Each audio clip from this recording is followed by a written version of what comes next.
Let's talk about my favorite picture books. And the first one that I'm going to take you through is called Amu's Kavandi. That's written and illustrated by Shrujana Niranjani Sridhar. It's about this girl who is excitedly showing us the kavandi that she's drawn on paper.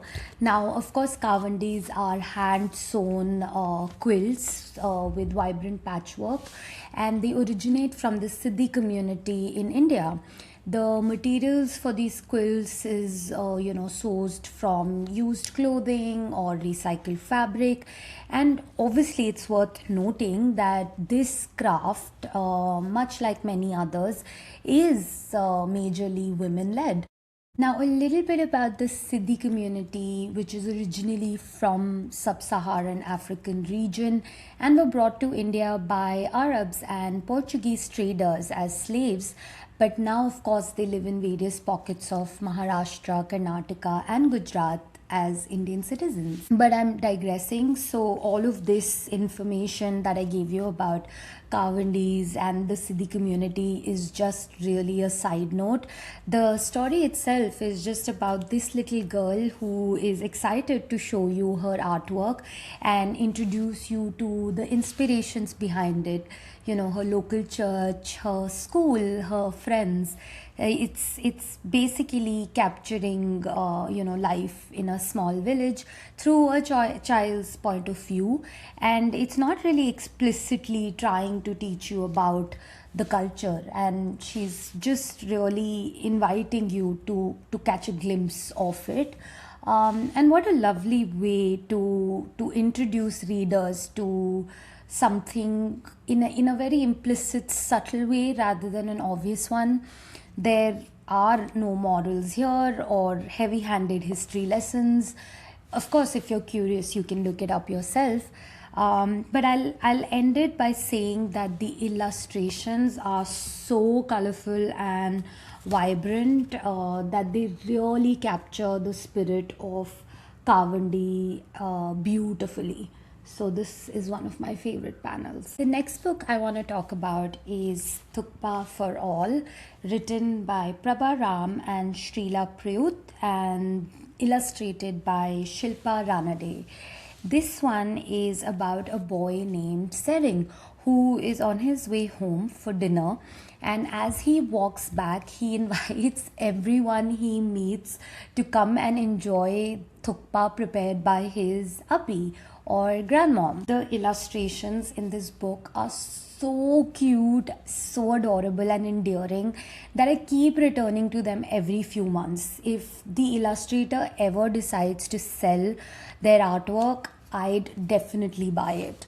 The backdrop is filled with the charm of Ladakhi towns, the beautiful monasteries, the prayer flags fluttering in the wind, the streams and the gigantic mountains rising in the background. So you get the sense that this is a quiet, quaint town where life moves at a slower pace. Looking at the illustrations, you're truly transported into that world. You know, interestingly, until I read the blurb at the back, I didn't even realize that Sering is blind. He carries a stick, but honestly, I would need a stick if I were going up and down, those mountainous terrains, mountainous paths. So I didn't even realize it until I read the blurb in the back. But look at one of the illustrations, the opening illustrations in the book. It's so gorgeous and so cute. The last book I want to talk about is Head Curry, written by Muhammad Khadir Babu and illustrated by Gullam Muhammad Sheikh. So this one, as the title suggests, is about the preparation behind a curry made with ram's head, or how it's called sarkasalan. Now I have never had it myself, but I can tell that the author absolutely relishes it. So the book traces the effort and the labor that goes into preparing this lovely dish, and the whole process it begins at the request of the family patriarch, the father. He's almost pleading his wife to make this for him, and then of course the request for the head has to be placed with the neighborhood butcher. almost a day in advance. Then the head has to be smoked, for which it has to be taken to a kill. There is a couple there that sits together in front of the hot coals, ensuring that all the worms are carefully removed and the head is smoked properly. At one point there are the lines, but breaking the smoked head is a greater art than this. So the author obviously sees it as an art, and to now break this head, the sister is called in, and again, the sister, he has to be pleaded to come and do this. So that tells you that it's a painstaking, time-taking process. And then of course comes the mother's bit in the kitchen, where she starts by preparing the curry, adds the spices, and this is also when everyone else in the house starts to notice the rich and enticing aromas in the house. She of course also prepares a bheja fry, because one dish is never enough in an Indian household, and eventually the whole family of 7 sits down together to enjoy this meal. So in a way, the entire community is involved in bringing this dish to life. Now, of course, this book is about food, and food that you may not be familiar with, or perhaps isn't something that you would want to try, but it is an invitation for you to appreciate the effort, the skill, and the tradition that goes into making a seemingly simple dish, I should say, although nothing about this even looks simple.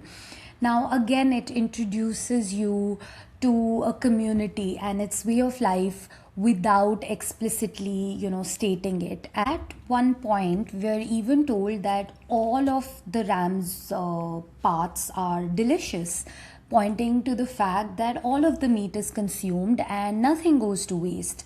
Unlike how most of us like it, with the skin removed, bereft of the organs, so that it doesn't resemble the animal in any shape or form. Here, the animal is consumed fully and respectfully. All these 3 books are ones that I keep returning to, and each time I discover something new. I love that about picture books, that although they are typically written for children, they have so much meaning to hold for adults as well, and they are equally as engaging, if not more. So if you're someone that's looking to read more, but you have a busy schedule, then I'd fully recommend starting with picture books. And that's it. That's my humble submission.